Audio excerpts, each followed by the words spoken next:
Hi guys! In this video I'm gonna show you how to make this cute and easy miniature kettle for Barbie dolls.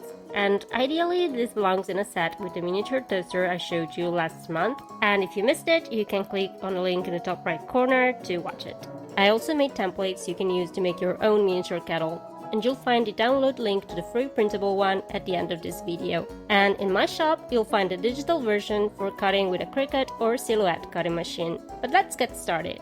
Print my free template or cut your digital file with your Cricut or Silhouette machines. And for this first element, we're going to use metallic cardstock. You can find metallic cardstock in most craft stores, but generally I use old food packaging, like chocolate or cookie boxes.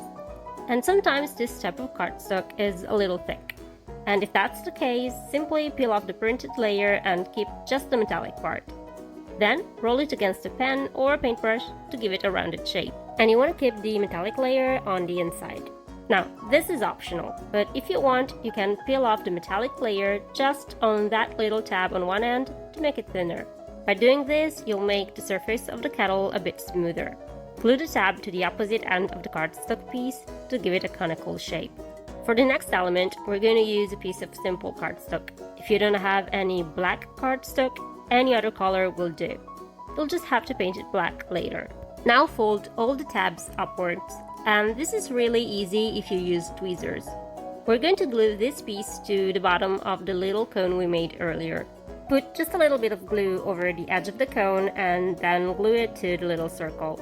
Put some glue on each little tab and press it against the cone. And once again, you can use tweezers to make this easier.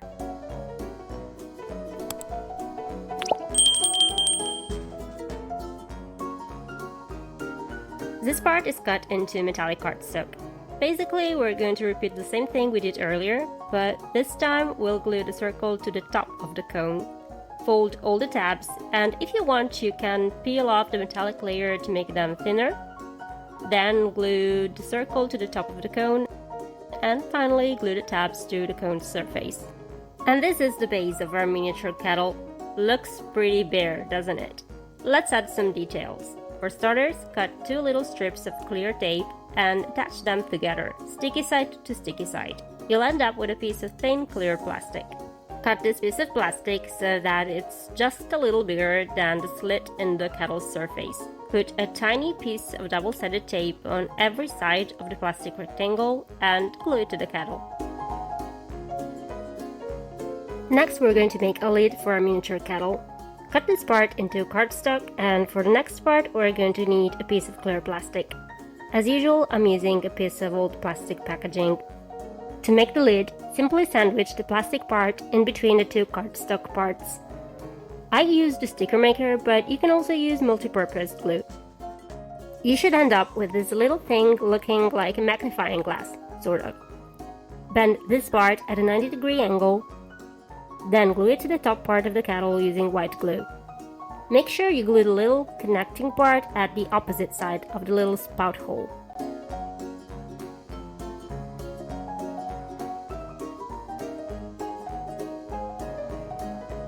Now we're going to use cardstock to create a sort of outer shell that's going to cover the exterior of our miniature kettle. Roll it against a pen or paintbrush to give it a rounded shape.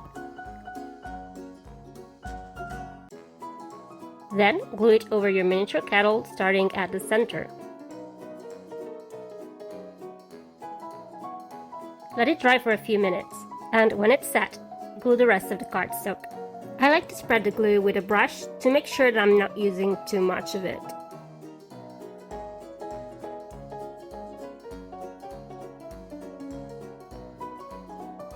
Now we can add even more details with cardstock.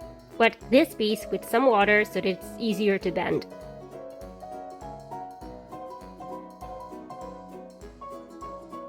Then glue it to the back of your miniature kettle, making sure that it follows the curved surface. Next, we're going to glue these two little pieces. The first one goes right under the part we just placed, and the second goes over that little window in the middle of the kettle. Now, cut this tiny strip into cardstock and wet it with water. Then glue it at the base of the kettle. And I'd suggest you glue the strip a little portion at a time. And when you're done, just cut away the excess. At this point, your miniature kettle should look like this. Now let's make the handle. Cut this part into cardstock. I used cardstock from old food packaging because it's typically thicker than regular cardstock. And we'll have to cut several layers and stack them together until the handle is approximately 4 mm thick. And anyway, just a reminder, you can find the download link to the free printable template at the end of this video. And if you want the digital files to cut this project through Cricut or Silhouette cutting machine, you can find them in my shop, which is linked in the description box below. Now we're going to cut this little strip into copy paper and glue it to the front of our little handle so that the surface is a little more even. The handle for our miniature kettle is ready. Now cut this final part into cardstock, and this is going to be the top part of the kettle's lid. And you should have these 3 elements at this point. Before we begin to assemble them, let's paint them with acrylic paints. And by the way, I was going for this vintagey pastel colored look, but if you want to make a more modern looking kettle, you can use metallic cardstock instead of regular cardstock for the outer shell, details, and handle. Once we've finished painting the 3 elements, we can finally assemble them. Glue the lid cover to its base and then the handle to the back of the kettle. Our miniature kettle is taking shape, isn't it?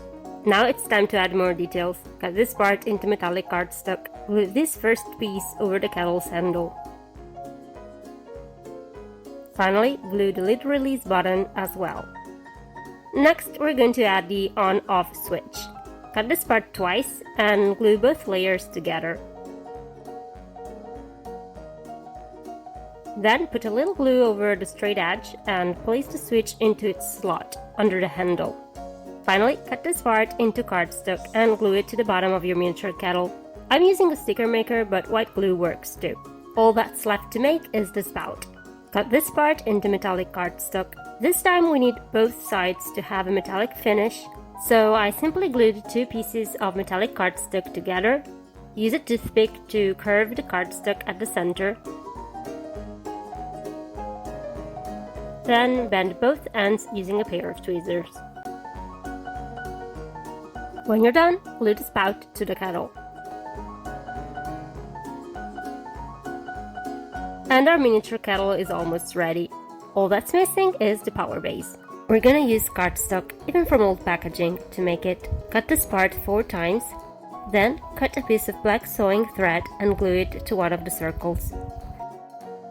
Then glue the remaining 3 circles, stacking them on one another. And you should end up with something like this. Next, we're going to need a toothpick. Put some glue into the hole on the cardstock base and slide the toothpick into it. Cut away the excess on one end and trim it on the opposite end, so that it's approximately 3 or 4 millimeters long. Then paint everything with black acrylic paint. This is what the power base should look like. There's one important thing still missing, a plug. Cut this part into cardstock. Glue these teeny tiny strips of cardstock over one of the bigger pieces. 2 strips are aligned with the edge of the bigger piece, whereas one is placed at the center. You should end up with something like this. Now take a piece of wire or a jewelry pin and cut it into 2 short bars. Put glue over the cardstock base we just made, then glue the wire pieces into the tiny grooves. Add another layer of glue, then glue the remaining 3 cardstock strips and the thread coming out of the power base. Finally, glue the last part of the plug to close it. And you're done! Your miniature kettle is ready. Place it on top of the power base, plug it in, and let your dolls enjoy a nice cup of tea. As promised, here's the link to the free printable template, and if you're interested in the SVG and Silhouette Studio files, I put a link to my shop in the description box. And that is all for today's video. Until next time, bye!